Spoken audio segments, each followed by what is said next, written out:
महाभारत युद्ध की असली वजह दुर्योधन के बारे में तो आप अच्छे से जानते होंगे, लेकिन क्या आप दुर्योधन की पत्नी भानुमति के बारे में जानते हैं? हो सकता है कि आपने इनका नाम तो जरूर सुना हो, लेकिन आज हम आपको भानुमति के ऐसे रहस्यों से पर्दा उठाने जा रहे हैं जिसे सुनकर आप हैरान रह जाएंगे। क्या आप जानती हैं कि किसी समय पर धरती की सबसे सुंदर कन्या भानुमति की शादी दुर्योधन से कैसे हुई थी? आपको ये जानकर हैरानी होगी कि ये शादी जबरदस्ती कराई गई थी, लेकिन ये सब कैसे हुआ जानेंगे इस वीडियो में। कौरवों और पांडवों के अलावा महाभारत में कई ऐसे पात्र हैं जो आज भी पूरी दुनिया में काफी मशहूर हैं, लेकिन इन मशहूर नाम के बीच महाभारत युद्ध के खलनायक माने जाने वाले दुर्योधन की पत्नी भानुमति का जिक्र कम ही मिलता है। भानुमति कंबोज राजा चंद्रवर्मा की पुत्री थी और उस समय पूरी धरती में द्रौपदी की सुंदरता के चर्चे थे। राजकुमारी भानुमति सिर्फ अपनी सुंदरता ही नहीं बल्कि अपनी सुशीलता, ज्ञान, बुद्धि और अपनी ताकत के लिए भी जानी जाती थी।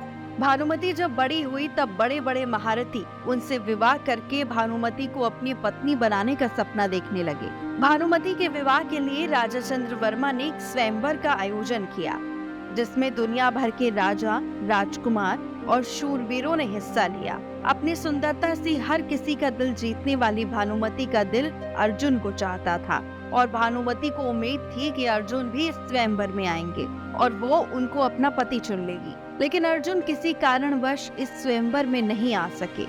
भानुमति वरमाला लेकर एक से बढ़कर एक पुरुषों के सामने से गुजरने लगी, लेकिन उनकी नजर जिन्हें ढूंढ रही थी वो वहाँ नहीं थे। इस स्वयंवर में दुर्योधन भी आए हुए थे। दुर्योधन पहली नजर में ही भानुमति पर मोहित हो गए और वो हर कीमत पर भानुमति को अपनी रानी बनाने का फैसला कर चुके थे।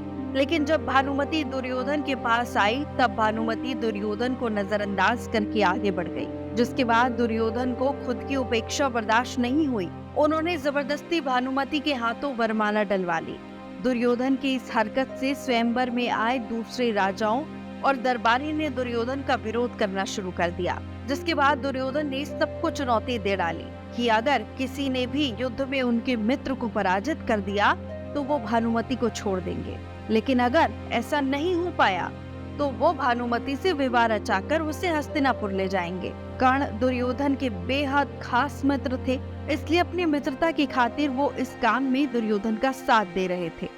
भानुमति से विवाह की इच्छा रखने वाले योद्धाओं ने एक एक करके कर्ण को चुनौती देना शुरू कर दिया और कर्ण भी सभी को धूल चटाते रहे। अंत में जरासंध ने कर्ण को चुनौती दी। कर्ण और जरासंध में काफी लंबा युद्ध चला, लेकिन अंत में कर्ण ने जरासंध को भी पराजित कर दिया। कर्ण से मिली हार जरासंध के लिए जीवन की पहली हार थी। सभी योद्धाओं को हराने की खुशी में दुर्योधन ने अपने मित्र कर्ण को मालिनी राज्य उपहार स्वरूप दे दिया और भानुमति भी इस पूरे घटनाक्रम में बेहद दुखी हुई। हस्तिनापुर आने के बाद दुर्योधन ने भानुमति से विवाह रचा लिया और भानुमति अपने साथ अपनी अत्यंत सुंदर सहेली को भी साथ लेकर आई थी। भानुमति की सहेली उनकी बेहद खास थी, वो उसे कभी भी खुद से दूर नहीं करना चाहती थी। दुर्योधन ने अपनी पत्नी की प्रिय सहेली का विवाह अपने प्रिय मित्र कर्ण से करा दिया। भानुमति थोड़े दिन तक तो दुर्योधन से नाराज रही, लेकिन अंत में उन्होंने दुर्योधन को अपना पति स्वीकार ही कर लिया और फिर दोनों पति पत्नी की तरह साथ रहने लगे। भानुमति सुंदर, बुद्धिमान होने के साथ साथ अपने पति दुर्योधन की तरह बलशाली भी थी। भानुमति कुश्ती की माहिर खिलाड़ी थी। कुछ समय बाद भानुमति ने जुड़वा बच्चों को जन्म दिया, जिसमें एक पुत्र और एक पुत्री थी। पुत्र का नाम लक्ष्मण और पुत्री का नाम लक्ष्मणा रखा गया। एक राजकुमार और राजकुमारी की तरह दोनों की परवरिश हुई और जब ये दोनों बड़े हुए तो दुर्योधन ने इन दोनों के विवाह के बारे में सोचना शुरू कर दिया। अब माता भानुमति की तरह लक्ष्मणा भी सुंदर, सुशील और बुद्धिमान थी, जिसकी चर्चाएं चारों ओर थी।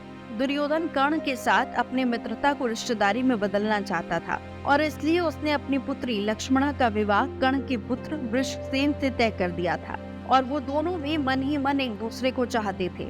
लेकिन कुरु वंश की गरिमा बनाए रखने के लिए दुर्योधन ने लक्ष्मणा के लिए एक स्वयंवर का आयोजन किया।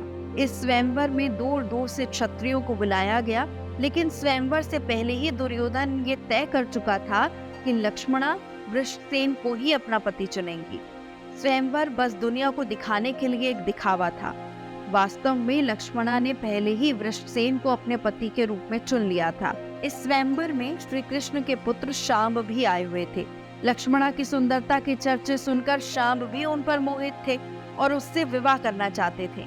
लेकिन इस स्वयंवर का परिणाम तो पहले से ही तय था। लक्ष्मणा अपना पति वृषसेन को चुनेंगी। जब वो वरमाला लेकर सभी के सामने से गुजरने लगी, लेकिन जब वो शाम की उपेक्षा करके आगे बढ़ी तो शाम को ये उपेक्षा बर्दाश्त नहीं हुई और उन्होंने दुर्योधन की बेटी के साथ ठीक वैसा ही किया जैसा कभी भानुमति के साथ हुआ था।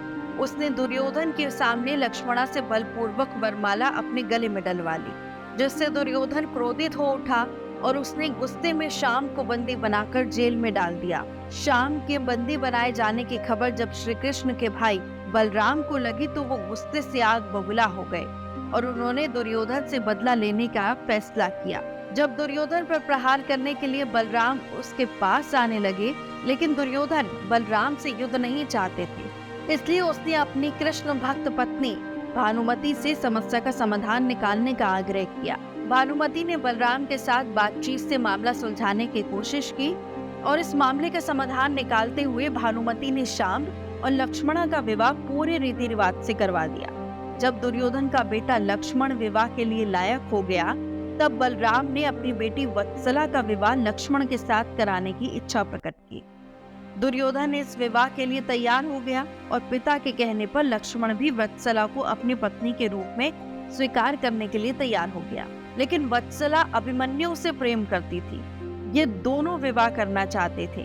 अभिमन्यु ने वत्सला को पाने के लिए घटोत्कच से सहायता मांगी और अभिमन्यु की सहायता करते हुए घटोत्कच ने दुल्हन का रूप धारण कर लक्ष्मण को इतना डराया कि लक्ष्मण ने कभी विवाह ना करने की कसम खा ली। उसके बाद अभिमन्यु का विवाह वत्सला के साथ हो गया। जब दुर्योधन को इस बात का पता चला तो पांडवों के खिलाफ उसका क्रोध और भी ज्यादा बढ़ गया।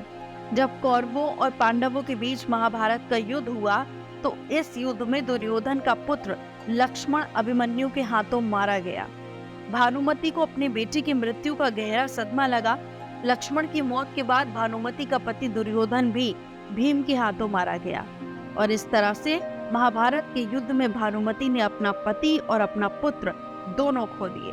महाभारत युद्ध की समाप्ति के बाद जनजीवन सामान्य होने लगा, लेकिन फिर भानुमति ने कुछ ऐसा किया जिससे इतिहास में उनका नाम हमेशा के लिए अमर हो गया। महाभारत युद्ध में दोनों पक्षों को भारी नुकसान झेलना पड़ा, जिसका आभास दोनों पक्षों को था।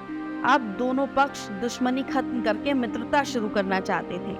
उस समय ऐसी प्रथा थी कि यदि दो पक्षों के बीच में विवाह हो जाए तो फिर दोनों के बीच की दुश्मनी खत्म हो जाएगी। भानुमति ने इस दुश्मनी को खत्म करने के लिए अर्जुन से विवाह कर लिया और अर्जुन भी इस विवाह के लिए तैयार हो गए।